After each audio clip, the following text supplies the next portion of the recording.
సామెతల గ్రంథము 12వ అధ్యాయము మొదటి వచనమును ధ్యాన భాగముగా చదువుకుందాం.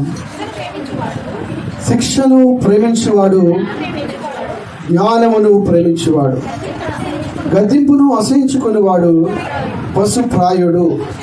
చాలు ఇక్కడ జ్ఞాని అయినటువంటి సొలొమోను ఈ విధంగా రాస్తూ ఉన్నాడు. శిక్షను ప్రేమించువాడు జ్ఞానమును ప్రేమించువాడు అంటూ ఉన్నారు. మనిషి డబ్బును ప్రేమిస్తారు, మనిషిని ప్రేమిస్తారు, మనిషి అందాన్ని ప్రేమిస్తారు, ఐశ్వర్యాన్ని ప్రేమిస్తారు, బంగారముని ప్రేమిస్తారు, వెండిని ప్రేమిస్తారు. మరి ఇక్కడ దేవుడు ఏమన్నాడు తెలుసా? శిక్షను ప్రేమించమంటున్నాడు. ఎవరైనా ప్రేమిస్తారా? అలాగే ఉన్నోళ్ళు ఎవరైనా చేయొద్దండి. శిక్షను నేను ప్రేమిస్తాను అనేవారు ఎవరైనా ఉన్నారా? ఎవరు లేదు కదా. కానీ మరి దేవుడు ఎందుకు ఇలాంటి మాట పరిశుద్ధ గ్రంథంలో రాసి ఉంచాడు? శిక్షను ఎవరైనా ప్రేమిస్తారా? మాట్లాడరేంటి? డబ్బు అంటే ఇష్టం, అందము అంటే ఇష్టం, ఇల్లు అంటే ఇష్టము, పొలాలు, భూములు, పుట్టలు అంటే ఇష్టం, ప్రేమ చూపిస్తాం. మరి శిక్ష అంటే ఎవరికైనా ఇష్టపడతారా? కానీ దేవుడు ఎందుకు ఇలా అంటున్నాడు? శిక్షను ప్రేమించువారు. అలాంటి వాళ్ళు ఎవరు లేరు కదా. మరి దేవుడు మరి ఆ మాట ఎందుకు మాట్లాడుతూ ఉన్నాడు? చూడండి ఏమంటున్నాడంటే 12వ అధ్యాయం మొదటి వచనములో, శిక్షను ప్రేమించువాడు జ్ఞానమును ప్రేమించువాడు. ఆ మాటకు శిక్షను ప్రేమించువాడు అనేటువంటి మాటకు అర్థం ఏంటయ్యా అంటే జ్ఞానమును ప్రేమించువాడు. అంటే జ్ఞానము అంటే అర్థం ఏంటి? దేవుడే జ్ఞానం, ఆయనే జ్ఞానం. మనము శిక్ష అనేటువంటి వాటిని ఇష్టపడినట్లయితే మనము దేవుడిని ఇష్టపడినట్లే, దేవుడిని ప్రేమిస్తున్నట్లే. ఎందుకంటే మనం ఏమైనా తప్పిదములు చేసినప్పుడు ఆయన శిక్షిస్తాడు. ఆ శిక్షను మనం ఏం చేయాలి? ప్రేమించాలి. మనం దేవునికి స్తోత్రం. పరిశుద్ధ గ్రంథంలో ఆదికాండము 22వ అధ్యాయం 2వ వచనములో ఒక వ్యక్తిని గురించి రాయబడి ఉంటుంది. అబ్రహాము అనేటువంటి ఒక వ్యక్తిని గురించి రాయబడి ఉంటుంది. చూడండి 2వ వచనములో, అప్పుడు ఆయన నీకు ఒక్కడైన నీ కుమారుని అనగా నీవు ప్రేమించు ఇస్సాకును తీసుకుని మోరియా దేశమునకు వెళ్ళి అక్కడ నేను నీతో చెప్పబో పర్వతములలో ఒకదాని మీద దహన బలిగా అతనిని అర్పించమని చెప్పాను. చాలు. ఇక్కడ అబ్రహాము అనేటువంటి ఒక వ్యక్తితో దేవుడు ఇలా మాట్లాడుతూ ఉన్నాడు. అప్పటికి అబ్రహాము పరిస్థితి ఏమిటయ్యా అంటే పిల్లలు చాలా కాలం పుట్టలేదు. 99 వయసు వచ్చేసరికి అప్పుడు ఒక్క కొడుకు జన్మించాడు అబ్రహాముకి. ఆ ఒక్క కొడుకు జన్మిస్తే ఎంతో సంతోషంతో మురిసిపోవలసినటువంటి ఆయనకి దేవుడు వచ్చి అన్నాడు, ఇదిగో అబ్రహాము, నీకు ఒక్క కొడుకు నీకు ఇచ్చాను కదా, ఆ కొడుకుని మోరియా పర్వతం దగ్గరికి వెళ్ళి, అక్కడ చాలా పర్వతాలు ఉన్నాయి, ఆ కొండలో ఒక కొండ పేరు చెప్తాను నేను, అక్కడికి వెళ్ళి నీ కుమారుడిని నా కొరకు మీరు బలిగా అర్పించాలి అన్నాడు దేవుడు. అనగానే దేవుడు ఏ క్షణమైతే అబ్రహాముతో ఆ మాట అన్నాడో అప్పటి నుంచి అతని మనసులో లేదు. ఎందుకంటే ఒకసారి ఆలోచించండి, చాలా కాలం వరకు పిల్లలు లేరు, లేక ఒకే ఒక కొడుకు పుట్టాడు. పుట్టిన కొడుకుని ఇదిగో నువ్వు ఆ పర్వతం దగ్గరకు వచ్చి బలిగా నా కొరకు ఇచ్చే అంటే నీ హృదయము, నీ ఆలోచన ఎలా ఉంటుంది? ఎప్పుడైనా ఆలోచించు.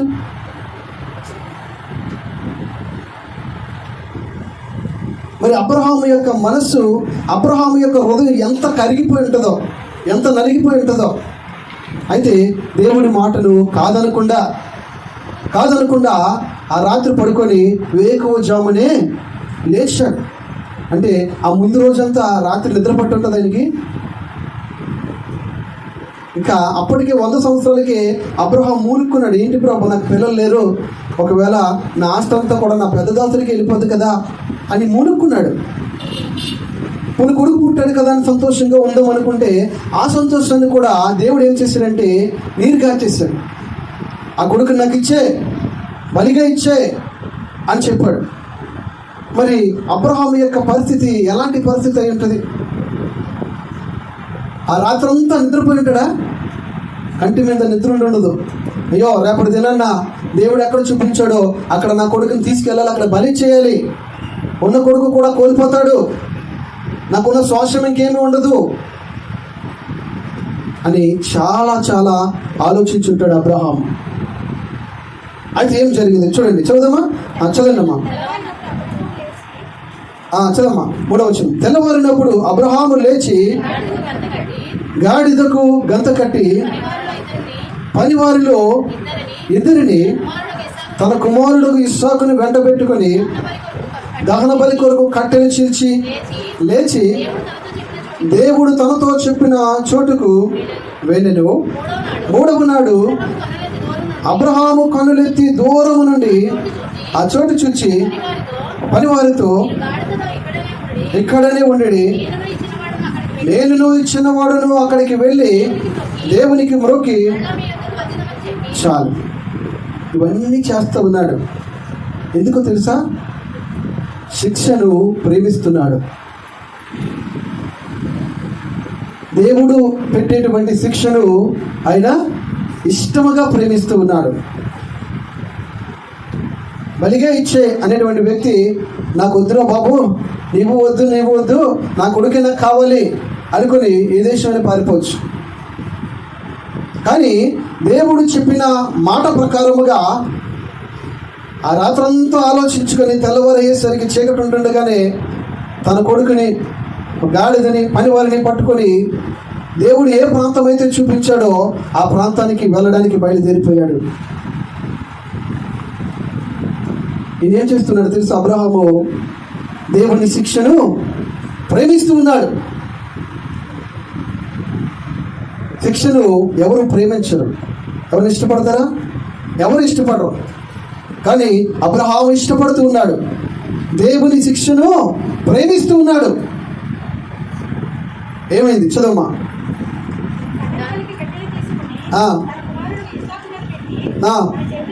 తన చేతితో నిప్పును కత్తిని పట్టుకొని పోయెను. వారిద్దరూ కూడి వెళ్ళుచుండగా ఇస్సాకు తన తండ్రి అయిన అబ్రహాముతో, నా తండ్రి, అందుకతడు, ఏమి నా కుమారుడా అనెను. అప్పుడు అతడు 12వ వచనం. అప్పుడు ఆయన, ఆ చిన్నవాని మీద చెయ్యి వేయకము, అతన్నేమియు చేయకము, నీకు ఒక్కడై ఉన్న కుమారుణ్ణి నాకు వెని తీయలేదు గనుక. హల్లెలూయా, హల్లెలూయా. శిక్షను ప్రేమించేవాడు జ్ఞానమును ప్రేమించేవాడు. దేవుడు ఒక కఠినమైన శిక్ష అబ్రహాముకు విధించాడు. నీకు పిల్లలు లేరు, పిల్లలు ఇచ్చాను, అయితే ఇచ్చిన పిల్లల్ని నా కొరకు ఇచ్చే అన్నాడు. అది శిక్ష. ఈ శిక్షను అబ్రహాం ఏం చేశాడంటే చాలా ఇష్టంగా ప్రేమించాడు. నువ్వు ఇచ్చావు కదా ప్రభువా, నువ్వే తీసేసుకో అని ఆ పర్వతం దగ్గరికి వెళ్ళాడు. కట్టెలు పేర్చాడు, కత్తి ఎత్తపోయాడు. ఎత్తపోయేసరికి దేవుడు మాట్లాడుతూ ఉన్నాడు అబ్రహాముతో, అబ్రహాము, నీకొక్కగా ఉన్నటువంటి ఒకే ఒక్క కుమారుడు నీవు నా కొరకు ఇయ్యడానికి వెనుతిరగలేదు. అక్కడ ఏం కనపడుతుందో తెలుసా? ఆయన దేవుని జ్ఞానమును ప్రేమించువాడుగా ఉన్నాడు. దేవునికి స్తోత్రం. ఆయనను ప్రేమించువాడుగా ఉన్నాడు. దేవుని శిక్షను ప్రేమించేవాడు, దేవుని జ్ఞానమును ప్రేమించేవాడు. ఆయన జ్ఞానము అనగా దేవుడినే ప్రేమిస్తూ ఉన్నాడు కనుక, ఆయనను ప్రేమిస్తూ ఉన్నాడు కనుక ఆ శిక్షకు అబ్రహాము విధేయత చూపిస్తూ ఉన్నాడు. అప్పుడు మాట్లాడుతున్నాడు. ఆయన ప్రేమ ఎలాంటిదో తిరిగి మరలా అబ్రహాము దగ్గర కనపరుస్తూ ఉన్నాడు. దేవునికి స్తోత్రం. హల్లెలూయా. ఏమంటూ ఉన్నాడంటే, ఇదిగో అబ్రహాము, నా కొడుకు ఇచ్చేయాలనుకున్నా కదా నీ కొడుకుని, వద్దు, నీ కొడుకు స్థానంలో అమ్ముల పొదల్లో ఒక గొర్రె పిల్ల ఉంది, తీసుకొని రా, వధించు. దేవునికి స్తోత్రం. హల్లెలూయా, హల్లెలూయా. శిక్షను ప్రేమించాలి. మనిషికి ఏదైనా దేవుని వలన కానీ మనుష్యుని వలన కానీ వచ్చినప్పుడు ఆ శిక్షను చాలామంది భరించలేరు. ఒకటికి ఒకటి చెల్లించాలి అనుకుంటారు. కానీ దేవుడు ఏం చెప్తున్నాడు? శిక్షను భరించమంటూ ఉన్నాడు, ప్రేమించమంటూ ఉన్నాడు. దేవునికి స్తోత్రం. హల్లెలూయా, హల్లెలూయా. శిక్షను ప్రేమించేవాడు జ్ఞానమును ప్రేమించేవాడు. అంటే దేవుని దగ్గర నుంచి వచ్చే శిక్ష మనము భరించినప్పుడు, ఇష్టముగా భరించినప్పుడు మనము ఎవరిని ప్రేమిస్తున్నట్లు? దేవుణ్ణి ప్రేమిస్తున్నట్లు.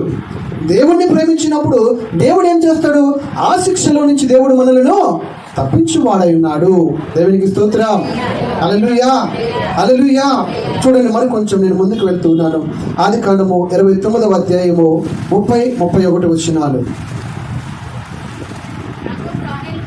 యాకోబు రాహేలును కూడెను, మరియు అతడు లేయా కంటే రాహేలును బహుగా ప్రేమించి అతనికి మరి 7 ఏండ్లు కొలువ చేసెను.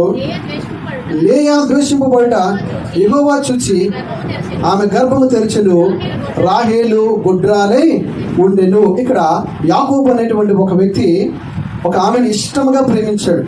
రాహేలు అనేటువంటి ఆమెను యాకోబు ఇష్టంగా ప్రేమిస్తే వాళ్ళ తండ్రి ఏం చేశాడయ్యా అంటే, ఒక అర్ధరాత్రిలో చీకటిలో ఆ స్త్రీ అనేటువంటి ఆమెను కనబడకుండా పురుషునికి ఇద్దరికి పెళ్లి చేసేసాడు.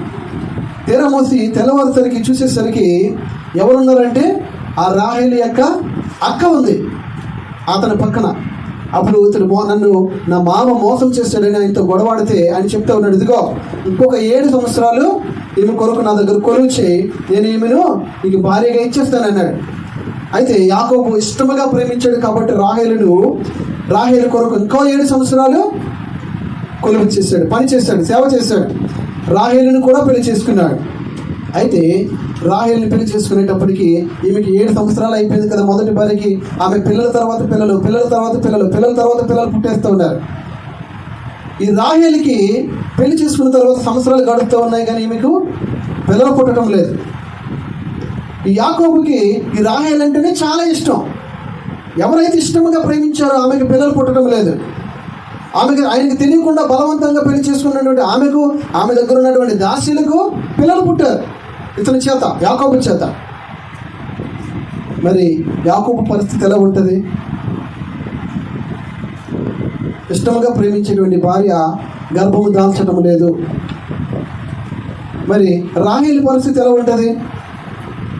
నా అక్క, వాళ్ళ అక్క మీద అసూయతో ఉందా లేదా? బైబిల్ చదువుతున్నాం కదా.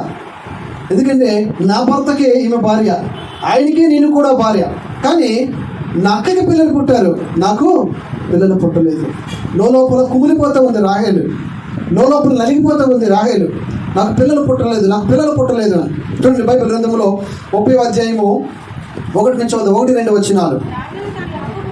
రాహేలు తాను యాకోబునకు పిల్లలు కనుక అపోవట చూచి తన అక్క యందు అసూయపడి యాకోబుతో, నాకు గర్భఫలమునేమో లేని ఎడల నేను చస్తానంట ఉంది. చాలు ఏమంటుందంటే, నాకు గర్భఫలాన్ని ఇవ్వు, నాకు పిల్లలు పుట్టించు, లేకపోతే నేను చచ్చిపోతానంట ఉంది. అంటే ఎంత ఆక్రోషం వచ్చి ఉంటుందో, ఎంత కోపం వచ్చి ఉంటుందో, ఎంత రౌద్రం ఉండి ఉంటుందో ఆమెలోని. నువ్వు నాకు పిల్లలు కంటావా, లేకపోతే నేను చచ్చిపోవాలా అంటుందంటే మనసు విరిగిపోయి ఉంటుంది జీవితం మీద. చూస్తున్నటువంటి పరిస్థితులు చూసి నా దగ్గర పనిచేసే పనికత్తుకు కూడా నా భర్త ద్వారా పిల్లలు పుట్టారు, నా అక్కకి పిల్లలు పుట్టారు, నా అక్క దగ్గర పనిచేసే పిల్లలకు కూడా పనులకు కూడా పిల్లలు పుట్టారు, నాకు మాత్రం పిల్లలు పుట్టడం లేదు. అంటే ఆమె ఎంత నలిగిపోయి ఉంటే తన భర్త దగ్గరకు వచ్చారంటే మాట అంటుంది. అయితే ఈమె వేటి నోచుకోలేకపోతుందో తెలుసా? దేని నోచుకోలేకపోతుందో తెలుసా? దేవుని శిక్షను ఓర్చుకోలేకపోతుంది. ఒక స్త్రీ ఒక పురుషుని కలయిక వలన పిల్లలు పుట్టేస్తారా అంటే లేదు. దేవుడు ఒక ప్రాణాన్ని ఒకరి గర్భములో పెడితేనే కానీ వారు బిడ్డగా తయారవరు, ఆరోగ్యముగా బయటకి రాలేరు. మరి అలాంటిది ఈమెను దేవుడు పరీక్షిస్తూ ఉన్నాడని, దేవుని శిక్షలో ఈమె ఉందని ఈమె ఎరగక తన భర్తతో కూడా వాడుతూ ఉంది. భర్త ఏం చేస్తాడు దేవుడు ఇవ్వకపోతే? ఇక్కడ అదే అంటున్నాడు, చూడండి ఆ 2వ వచనం చదవమ్మా. యాకోబు కోపము రాహేలు మీద రగులు కొనగా అతడు, నేను నీకు గర్భఫలమును ఇయ్యకపోయినా దేవునికి ప్రతిగానున్నానా? యాకోబు చాలా చక్కగా చెప్పాడు. నేనేమైనా దేవునికి ప్రతిగా ఉన్నాను అనుకుంటున్నావా? నీకు గర్భఫలం రావాలంటే, నీకు పిల్లలు పుట్టాలంటే దేవుడు ఇవ్వకుండా నీకు పిల్లలు పుట్టరు.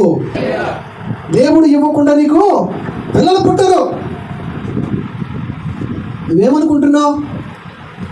నా శక్తిని బట్టి నీకు పిల్లలు పుడతారు అనుకుంటున్నావేమో, నీకున్న మంచి ఆరోగ్యాన్ని బట్టి నీకు పిల్లలు పుట్టేస్తారు అనుకుంటున్నావేమో. కాదు. యాకోబుకి రాహేలుకి ఉన్నటువంటి తేడా ఏంటంటే, దేవుని శిక్షను సంతోషంగా అనుభవించగలిగినటువంటి వాడు యాకోబు. కానీ తన భార్య దేవుని శిక్షను ఇష్టపడదు. ఏదైనా తన శారీరక బలముతో, తన లోకంలో కనబడుతున్నటువంటి శారీరకంగా జరుగుతున్నటువంటి క్రియల ద్వారా నాకు కూడా జరగాలి అనుకునేటువంటి మనస్తత్వం రాహేలుది. అందుకొరకే దేవుడు నన్ను పరీక్షిస్తూ ఉన్నాడు, దేవుడు నన్ను శిక్షిస్తూ ఉన్నాడు, అందరి ముందు కూడా నన్ను నిందకు, అవమానమునకు ఆస్పాదముగా నన్ను ఉంచుతున్నాడు అనే విషయాన్ని ఆమె గమనించక తన భర్తతో కూడా వాడుతూ ఉంది. ఆయన చాలా స్పష్టంగా చెప్పేసాడు భర్త, ఇదిగో దేవునికి ప్రతిగా నేనేమి లేను. ఏం జరిగిందా? 21 వచ్చిన చదవమ్మా.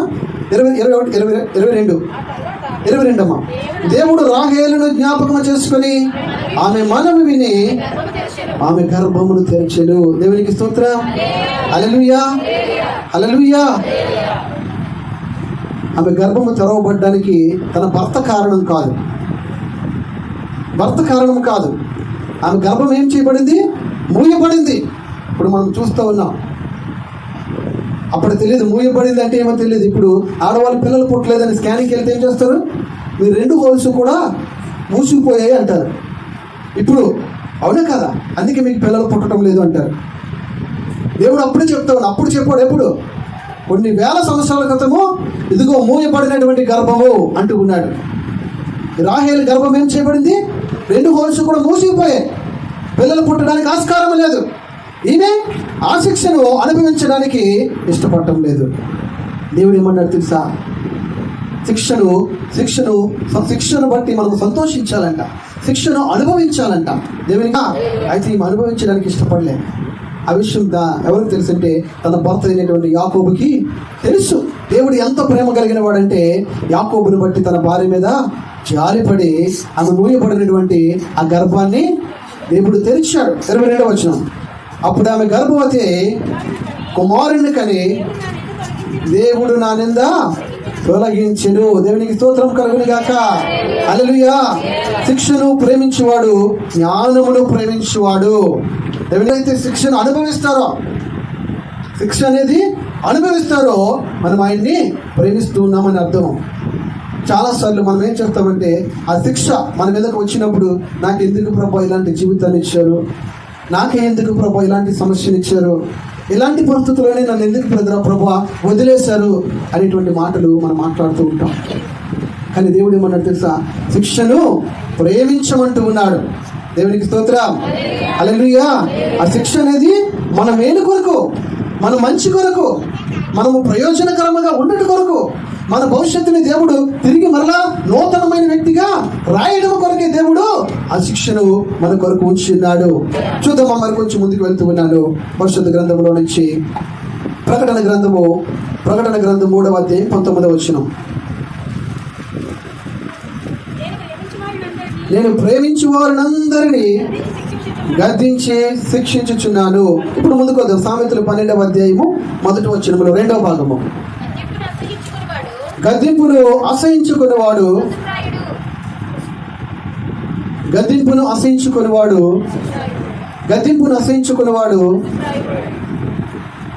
ఎవరైనా గద్దించారనుకోండి, గద్దించినప్పుడు చాలామంది ఆ మాటకు లోపడరు, లేకపోతే వినరు. నువ్వెవరు నాకు చెప్పడానికి అనేటువంటి వారు చాలామంది ఉన్నారు. దేవుని యొక్క వాక్యంలో ఏముందంటే, గద్దింపును అసహించుకునేవాడు పసిప్రాయుడు కాదు, పశుప్రాయుడు. పసి అంటే చిన్న పిల్లలు, పశు అంటే చెప్పవసలే కదా మనకి. అటుకేం లేవు, పశువులకి జ్ఞానము లేవు. గద్దింపును అసహించుకునేటువంటి మనుషులైనటువంటి వారు చాలామంది ఉన్నారు. అరే ఈ పని చేయకూడదు అంటే వాళ్ళు ఏం చేస్తారు? ఏపా అని వెళ్ళిపోతారు. నువ్వే నాకు చెప్తావు అంటారు. అది దేవుడు ఏమంటున్నాడు తెలుసా? ఎవరైనా నువ్వు తప్పు చేసినప్పుడు, నీకు తెలియక తప్పు చేసావు, అప్పుడు ఆ మనిషి ఇలా చేయొద్దు అని నేను గద్దించాను అనుకోండి, అప్పుడు ఏం చేయాలి? ఆ మాటను నువ్వు తీసుకోవాలి. దేవునికి స్తోత్రం, హల్లెలూయా. మనం తీసుకునేటప్పుడు కూడా ఎదుటి వ్యక్తి యొక్క క్వాలిటీ చూస్తాం మనం, అవునా కదా? వాడు మనకంటే తెలివైనడైనా, గొప్పవాడైనా, వాళ్ళకంటే పెద్దవాడైనా, అందులో ఏ కానీ తక్కువైతే మాత్రం వాళ్ళ మాట నేను ఎందుకు వినాలి అని మన మన మన ఆలోచనలకు వెళ్ళిపోతాం. దేవుడు ఏమన్నాడంటే, గద్దింపును అసహించుకునేటువంటి వాడు పశుప్రాయుడు. దేవునికి స్తోత్రం, హల్లెలూయా. చదవండి మాట ఒకసారి. పశుప్రాయుడు చదవండి. తర్వాత ఆ సత్పురుషునికి యెహోవా కటాక్షము చూపును. చాలు. ప్రకటన గ్రంథం 3:19 నేను ప్రేమించే వారందరినీ కూడా గద్దిస్తాను. చాలు. మనిషిని గద్దించేటప్పుడు కూడా, ఎవరికైనా బుద్ధి చెప్పేటప్పుడు కూడా, ఒక వ్యక్తి మరొక వ్యక్తిని గద్దించాలన్నా, మరొక వ్యక్తిని బుద్ధి చెప్పాలన్నా, అది ఆ ఎదుటి వ్యక్తి మీద ఉన్న కోపంతోనో, ఎదుటి వ్యక్తి మీద ఉన్నటువంటి నీకు చేసినటువంటి నష్టమును బట్టో నువ్వు వారిని గద్దించకూడదు ఎప్పుడు కూడా. ఒకవేళ నువ్వు గద్దించే స్థితిలో ఉంటే, ఎవరైనా గద్దించే స్థితిలో నీవు వేరొక వ్యక్తిని గద్దించే స్థితిలో ఉంటే, ఆ వ్యక్తి బలహీనతలను బట్టి, ఆ వ్యక్తి నీకు చేసినటువంటి అన్యాయాన్ని బట్టి అవకాశం దొరికింది కదా అని అందరి ముందు పెట్టి అలా గద్దించకూడదు. గద్దించేవారు ఎలా ఉండాలంట? ఆ వ్యక్తిని నీవు ప్రేమించే వ్యక్తి అయితేనే నువ్వు గద్దించాలి. ప్రేమించే వ్యక్తి ఏం చేస్తారు? నువ్వు తప్పు చేసినప్పుడు గద్దిస్తారు.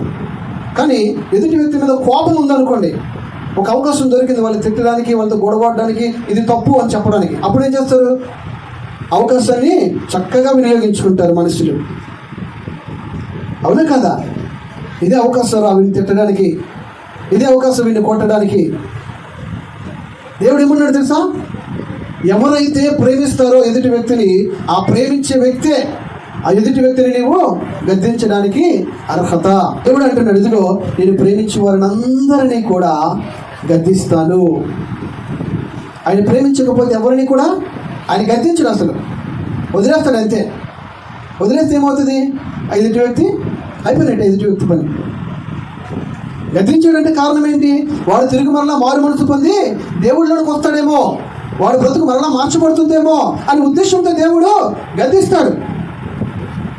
అయితే గద్దించేటప్పుడు మనం ఎలా ఉండాలి? విధేయత చూపించాలి. పశుప్రాయుడు వలె మనుషులు ఉండకూడదు. అంటే జ్ఞానము లేనటువంటి మనుషులుగా ఎప్పుడూ ఉండకూడదు. జ్ఞానము లేనటువంటి మనుషులుగా ఉండకూడదు. ఎవరైనా మనల్ని గద్దించినప్పుడు, అది పెద్దవారు చెప్పినా, చిన్నవారు చెప్పినా, ఆ మాటను మనము తీసుకుని ఆ మాటకు మనము లోబడిన వారై మనము ఉండాలి. బైబిల్ గ్రంథంలో 2వ పేతురు గ్రంథం 2:16 ఒక వ్యక్తిని గురించి రాయబడి ఉంటుంది. ఏంటంటే బిలాము అనేటువంటి ఒక వ్యక్తి గురించి రాయబడి ఉంటుంది. 16 ఆ బిలాము దుర్నీతి వలన కలుగు బహుమానమును ప్రేమించెను, అయితే తాను చేసిన అతిక్రమము నిమిత్తమును అతడు గద్దింపబడెను. ఎట్లనగా నోరు లేని గాతాపము మానవ స్వరూపముతో మాట్లాడి వెర్రితనమును అడ్డగించెను. ఒక మనిషి గద్దించారు అనుకోండి, వింటాడు, లేకపోతే వినకపోవచ్చు. కానీ ఇక్కడ ఒక విచిత్రకరమైనటువంటి సంఘటన జరుగుతూ ఉంది. ఒక ప్రవక్త అనగా దేవునికి సేవకులు, అలాంటి ఆయన ఏం చేస్తూ ఉన్నాడంటే,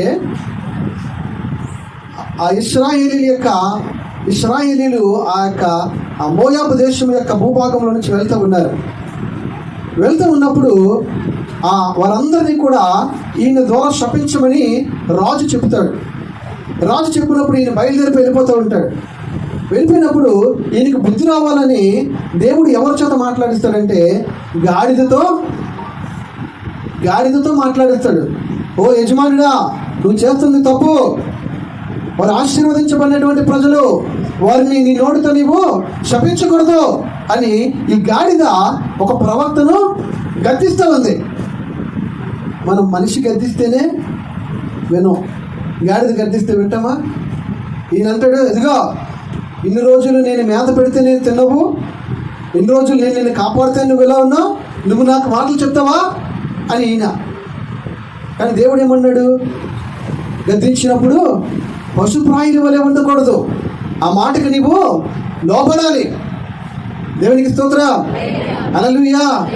మనం చాలామంది మన హృదయాలు నొచ్చుకునేటువంటి హృదయాలు, ఏదైనా మాట ద్వారా గద్దించినప్పుడు అదే బలహీనత మనలో ఉన్నప్పుడు మనకేమనిపిస్తుంది, ఎందుకు ఇలాగన్నారు, నా మాటలు నా గురించి ఎందుకు ఇలాగన్నారు, అది నా గురించే, నీ గురించి అనుకున్నప్పుడు ఆ బలహీనత నుంచి నువ్వేం చేయబడాలి, తప్పించబడాలి. అంతేగాని దేవుని గద్దింపునకు నువ్వు లోబడకుండా ఉండకూడదు. ఇశ్రాయేలీయులు మోయాబు దేశం గుండా బయలుదేరి వెళ్తున్నప్పుడు రాజు ఏం చేశారంటే ఆ సోద చెప్పేటువంటి ఆ సొమ్మును తీసుకుని వచ్చి ఈ యొక్క ప్రవక్తకి ఇచ్చారు. ఇదిగో ఈ డబ్బు పట్టుకొని వెళ్ళి వారిని శపించు అన్నాడు. అయితే దేవుడు అతనితో మాట్లాడి, ఇదిగో వీరు ఆశీర్వదించబడినటువంటి ప్రజలు, వీరు నువ్వు శపించకూడదు అన్నాడు. అలాగనే రాజుతో చెప్తాడు, బాబు నేను శపించను, దేవుడు ఆ మాటలు వద్దన్నాడు అంటాడు. లేదు నీవు శపించు, వాటికంటే ఇంకా గొప్పవి నీకు ఇస్తాను. అంటే నీవు నా దేశంలో నీకు ఏది కావాలో అది అడుగు, నీ నోటితో అది నీకు ఇచ్చేస్తాను అనేటువంటి ఇంకా గొప్ప క్రెడిబిలిటీని ఆ ప్రవక్తకి రాజు అప్పగిస్తాడు. అప్పగించగానే మరలా వెళ్తాడు, మరలా వెళ్ళి ఆ ప్రజల దగ్గరికి శపించాలని అనుకుంటాడు. అప్పుడు ఈ గాడిద మాట్లాడుతుంది, యజమానుడా దేవుడు చెప్పాడు కదా, వద్దని చెప్పాడు కదా, నువ్వెందుకు ఈ ప్రజలు శపిస్తున్నావు, శాపకరమైనటువంటి మాటలు నీ నోటి నిండా తెచ్చుకొని ఎందుకు మాట్లాడాలనుకుంటున్నావు అని గద్దించగానే ఈయన మాట వినడు. పశుప్రాయులు వినరు, జ్ఞానం లేనటువంటి వారైపోయారు. డబ్బు వచ్చేసరికి ఏమైపోయింది, జ్ఞానం మర్చిపోయారు, తెలివి మర్చిపోయారు, పరిశుద్ధత మర్చిపోయారు, అన్నీ మర్చిపోయారు. చివరికి తన దగ్గర ఉంటున్నటువంటి ఆ గాడిద మాట్లాడినా సరే ఆయనకి బుద్ధి రావటం లేదు. గద్దించేటప్పుడు ఆ వ్యక్తిని కానీ, ఆ మనిషిని కానీ, ఆ మనిషి పలుకుబడిని కానీ, లేకపోతే వాళ్ళ ఆడవాళ్ళ మగవాళ్ళ అని కానీ, వాళ్ళ చిన్నవాళ్ళ పెద్దవాళ్ళని చూడాల్సిన పని లేదు. నువ్వు తప్పు చేసినప్పుడు ఆ తప్పుల గురించి వారు గద్దించినప్పుడు వారు ఎవరైనా సరే ఏం చేయాలి, మాటకు లోబడాలి. పశుప్రాయుల వలె ఉండకూడదు అంటున్నాడు.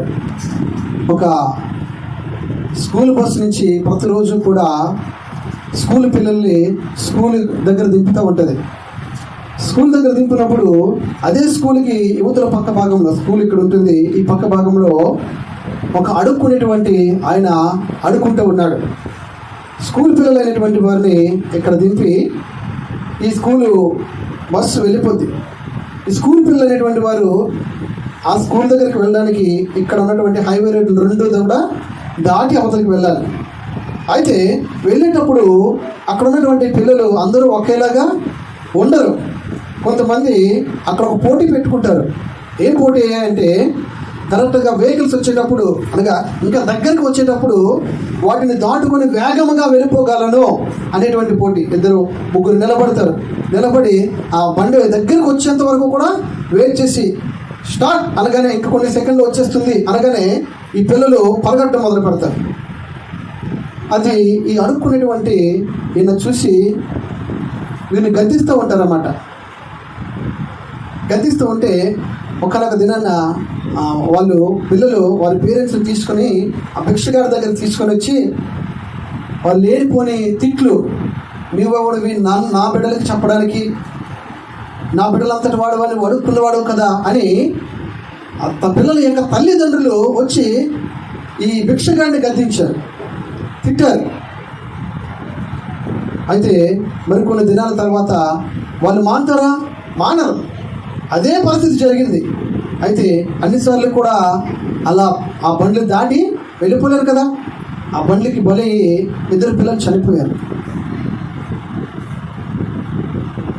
నిన్ను గద్దించేవాడు అడుక్కున్నాడైనా ఏం చేయాలి, వినాలి మాట.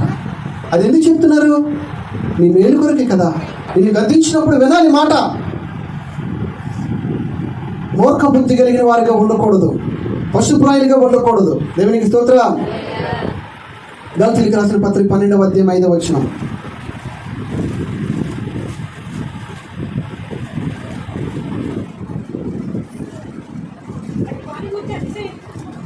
క్షమించాలి. హెబ్రీయులకు రాసిన పత్రిక 12వ అధ్యాయం 5వ వచనం.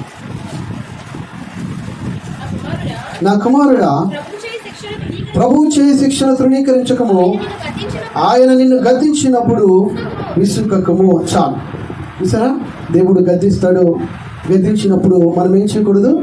విసుగు చెందకూడదు. వినాలి మాట. ఒకే మాటను పదే పదే మాట్లాడారు అనుకున్నప్పుడు ఏం చేయాలి? నువ్వు వినాలి.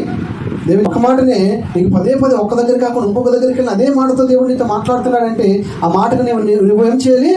లోబడాలి. లోబడకపోతే ఏమవుతుంది?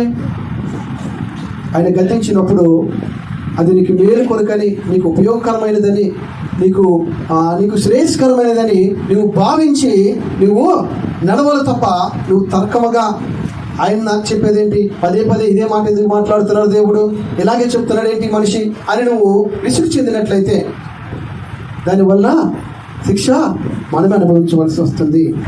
చూద్దాం, ఒక మొదటి మాట చదివి మనం ఆరాధన కార్యక్రమం ముగించుకుందాం. చదవండి 12:1. అందరూ సామెతలు 12:1. శిక్షను ప్రేమించేవాడు జ్ఞానమును ప్రేమించేవాడు, గద్దింపును అసహించుకునేవాడు పశుప్రాయుడు.